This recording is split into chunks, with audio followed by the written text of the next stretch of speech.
ओम सच्चिदानंद रूपाय विश्व उत्पत्ति आदि हेतवे तापत्रय विनाशाय श्री कृष्णाय वयम नमः। श्रीमद् भागवत महापुराण कथा 10वें स्कंद 5वां अध्याय। गोकुल में भगवान का जन्म महोत्सव। श्री सुखदेव जी कहते हैं, परीक्षित, नंद बाबा बड़े मनस्वी और उदार थे। पुत्र का जन्म होने पर तो उनका हृदय विलक्षण आनंद से भर गया। उन्होंने स्नान किया और पवित्र होकर सुंदर सुंदर वस्त्राभूषण धारण किए।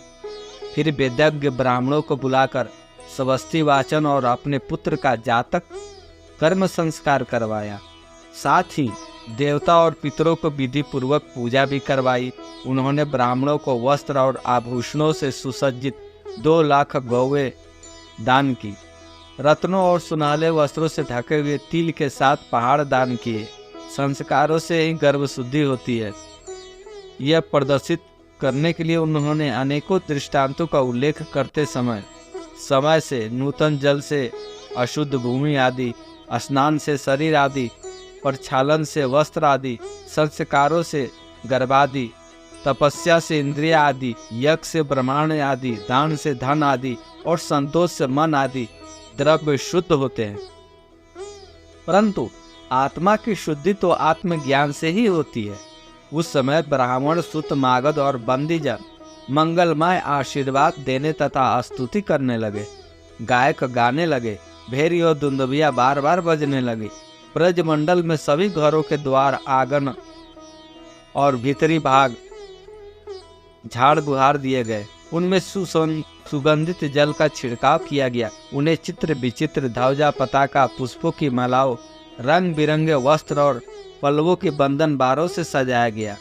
गाय, बैल और बछड़ों के अंगों में हल्दी तेल का लेप कर दिया गया और उन्हें गेरू आदि रंगीन धातुएं, मोर पंख, फूलों के हार, तरह तरह के वस्त्र और सोने की जंजीरों से सजा दिया गया। परीक्षित, सभी ग्वाल बहुमूल्य वस्त्र, गहने, अंगरखे और पगड़ियों से सुसज्जित होकर अपने हाथों में भेंट की बहुत सी सामग्रियां लेकर नंद बाबा के घर आए।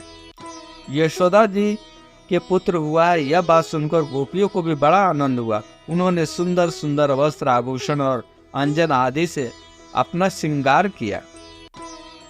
गोपियों का मुख कमल बड़े ही सुंदर जान पड़ते थे। उन पर लगी हुई कुमकुम ऐसी लगती थी मानो कमल की केसर हो। उनके नितंब बड़े बड़े थे। वे भेंट की सामग्री लेकर जल्दी जल्दी यशोदा जी के पास चली। उस समय उनके पयोधर हिल रहे थे। गोपियों के कानों में चमकती हुई मणियों के कुंडल झिलमिला रहे थे। गले में सोने का हार जगमगा रहे थे। वे बड़े सुंदर सुंदर रंग बिरंगे वस्त्र पहने हुए थी। मार्ग में उनकी चोटियों से गूथे हुए फूल बरसते जा रहे थे। हाथों में जड़ाऊ कंगन अलग ही चमक रहे थे। उनके कानों के कुंडल, पायोदर और हार हिलते जाते थे। इस प्रकार नंद बाबा के घर जाते समय उनकी शोभा बड़ी अनूठी जान पड़ती थी। नंद बाबा के घर जाकर वे नवजात शिशु का आशीर्वाद देते हुए, यह चिरंजीवी हो, भगवान इसके रक्षा करो, और लोगों पर हल्दी तेल से मिला हुआ पानी छिड़क देती तथा ऊंचे स्वर से मंगल गान करती थी। भगवान श्री कृष्ण समस्त जगत के एकमात्र स्वामी है। उनके ऐश्वर्य, माधुर्य, वात्सल्य सभी अनंत है। वे जब नंद बाबा के ब्रज में प्रकट हुए, उस समय उनके जन्म का महान उत्सव मनाया गया। उसमें बड़े बड़े विचित्र और मंगलमय बाजे बजाए जाने लगे। आनंद से मतवाले होकर गोपगण एक दूसरे पर दूध, दही, घी, पानी उड़ने लगे। एक दूसरे के मुंह पर मक्खन मलने लगे और मक्खन फेंक कर आनंदोत्सव मनाने लगे। नंद बाबा स्वभाव से परम उदार और मनस्वी थे। उन्होंने गोपों को बहुत से वस्त्र, आभूषण और गोवे दी। सूत, मागध, बंदीजनों, नृत्यवाद आदि विद्याओं से अपना जीवन निर्वाह करने वालों को तथा दूसरे गुणीजनों को भी नंद बाबा ने प्रसन्नता पूर्वक उनके मुंह मांगे वस्तुएं देकर उनका यथोचित सत्कार किया। यह सब करने में उनका उद्देश्य यही था कि इन कर्मों से भगवान विष्णु प्रसन्न हो और मेरे इस नवजात शिशु का मंगल करे। नंद बाबा के अभिनंदन करने पर परम सौभाग्यवती रोहिणी जी दिव्य वस्त्र, माला और गले में भांति भांति के गहनों से सुसज्जित होकर गृह स्वामिनी की भांति आने जाने वाली स्त्रियों का सत्कार करती हुई विचर रही थी। परीक्षित, उसी दिन से नंद बाबा के ब्रज में सब प्रकार की रिदिया सिदिया अटखेलियां करने लगी और भगवान श्री कृष्ण के निवास तथा अपने स्वाभाविक गुणों के कारण वह लक्ष्मी जी का क्रीड़ा स्थल बन गया। परीक्षित, कुछ दिनों बाद नंद बाबा ने गोकुल की रक्षा का भार तो दूसरे गोपों को सौंप दिया और वे स्वयं कंस का वार्षिक कर चुकाने के लिए मथुरा चले गए। जब वासुदेव जी को यह मालूम हुआ कि हमारे भाई नंद जी मथुरा से आए हैं और राजा कंस को उसका कर भी दे चुके हैं, तब वे जहाँ नंद बाबा ठहरे थे वहाँ गए। वसुदेव जी को देखते ही नंद जी सहसा उठकर खड़े हो गए, मानो मृतक शरीर में प्राण आ गया हो। उन्होंने बड़े प्रेम से अपने प्रीतम वसुदेव जी को दोनों हाथों से पकड़कर हृदय से लगा लिया।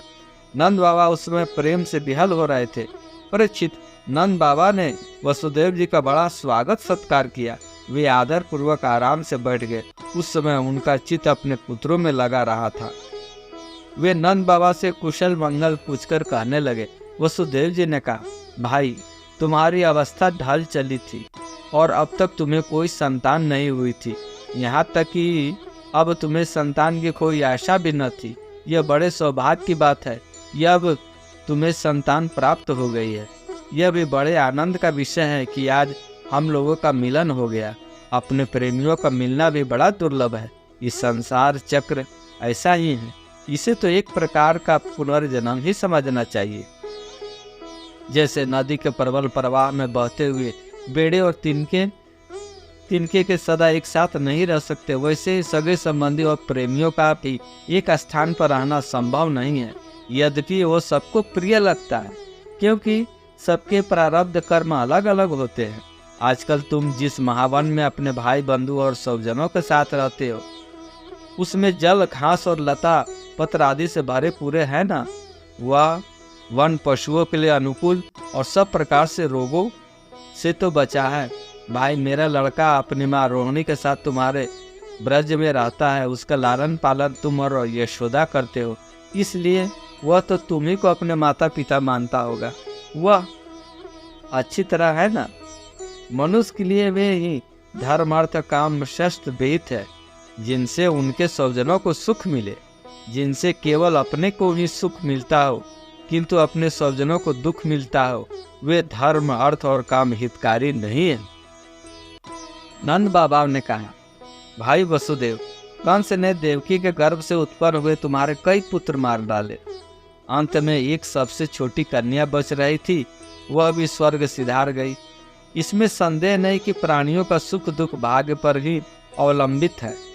भाग्य ही प्राणी के एकमात्र आश्रय है। जो जान लेता है कि जीवन के सुख दुख का कारण भाग्य है, वह उनके प्राप्त होने पर मोहित नहीं होता। वसुदेव जी ने कहा, भाई, तुमने राजा कंस को उसका सालाना कर चुका दिया। हम दोनों भी मिल चुके। अब तुम्हें यहाँ अधिक दिन ठहरना नहीं चाहिए, क्योंकि आजकल गोकुल में बड़े बड़े उत्पात हो रहे हैं। श्री सुखदेव जी कहते हैं, परीक्षित, जब वसुदेव जी ने इस प्रकार कहा, तब नंद आदि गोपों ने उनसे अनुमति ले बैलों से जुते हुए छकड़ों पर सवार होकर गोकुल की यात्रा की। शेष अगले अंक में। जय जय श्री राधे, जय जय श्री राधे, जय जय श्री राधे।